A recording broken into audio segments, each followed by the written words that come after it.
Bismillahirrahmanirrahim. Alhamdulillahirabbil alamin. Allahumma salli wa sallim wa barik ala sayyidina Muhammad wa ala alihi wa sahbihi ajma'in. Para pendengar dan para penonton yang dikasihi sekalian, Assalamualaikum warahmatullahi taala wabarakatuh.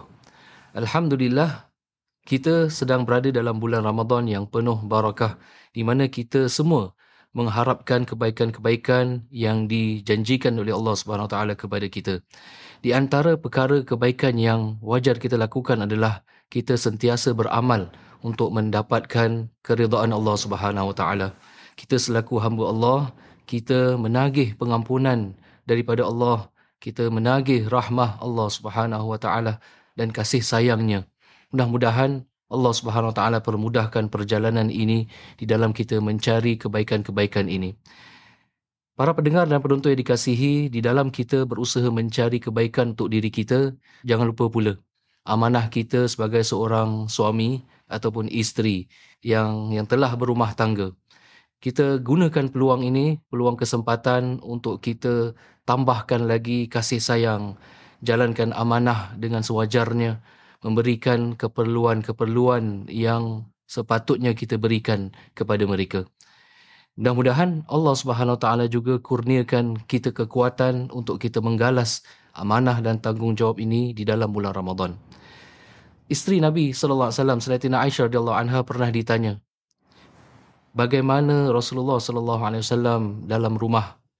Ialah di luar rumah kita tahu para sahabat sedia maklum dan menyaksikan tentang kehebatan kepribadian Nabi. Tetapi bagaimana pula di dalam rumah?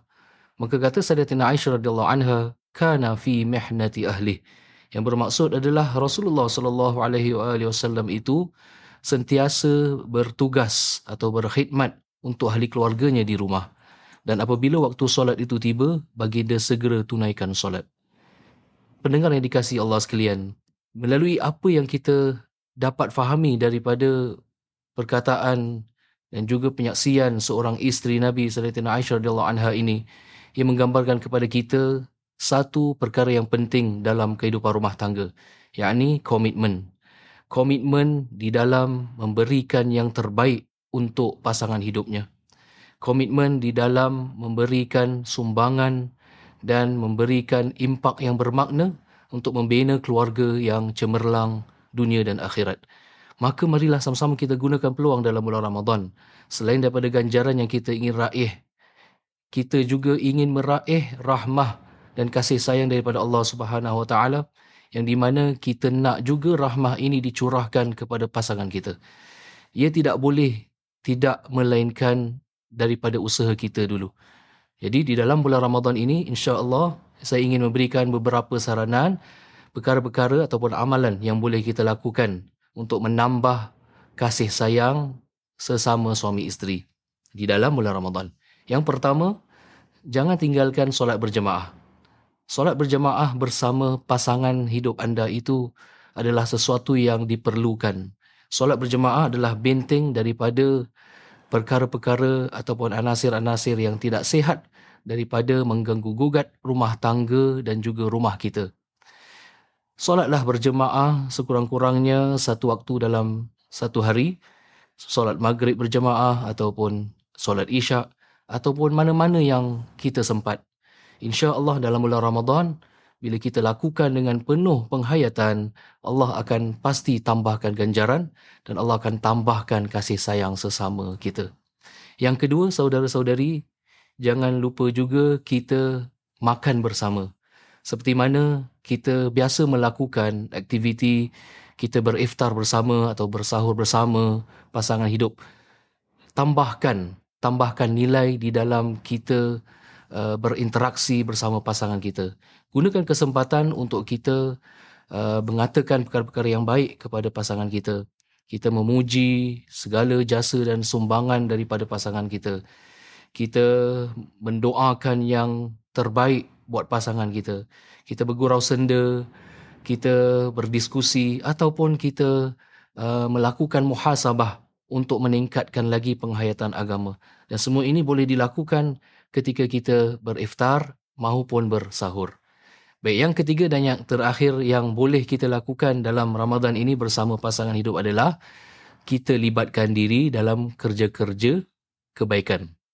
Kalau kita biasanya kita libatkan diri dalam contohnya memberikan makanan iftar kepada orang-orang susah ataupun memberikan makanan iftar, makanan sahur kepada orang-orang susah, maka mulakanlah untuk kita libatkan bersama pasangan hidup kita.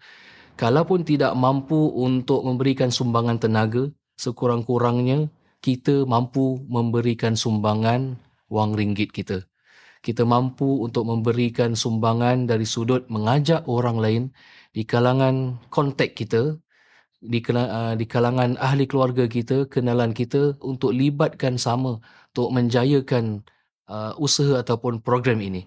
Di antara kebaikan yang boleh diraih daripada amalan ini ialah selain daripada kita membantu memberikan keceriaan dan kebahagiaan kepada orang yang susah, kita juga dapat merasakan kesyukuran dan juga kita dapat merasakan satu kepuasan di dalam diri kita kerana kita berjaya menangkis ego kita, kita berjaya untuk melawan kepenatan kita, dan juga akhir sekali manfaatnya adalah kembali kepada diri kita.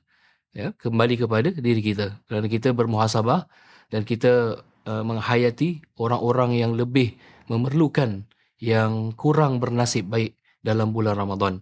Maka dari situ sebagai suami dan isteri akan sedar bahawa mereka sebenarnya ada segala kelengkapan dan juga keperluan yang cukup untuk meneruskan kehidupan mereka dan untuk mereka terus maju dan menghadapi segala cabaran-cabaran dalam kehidupan mereka.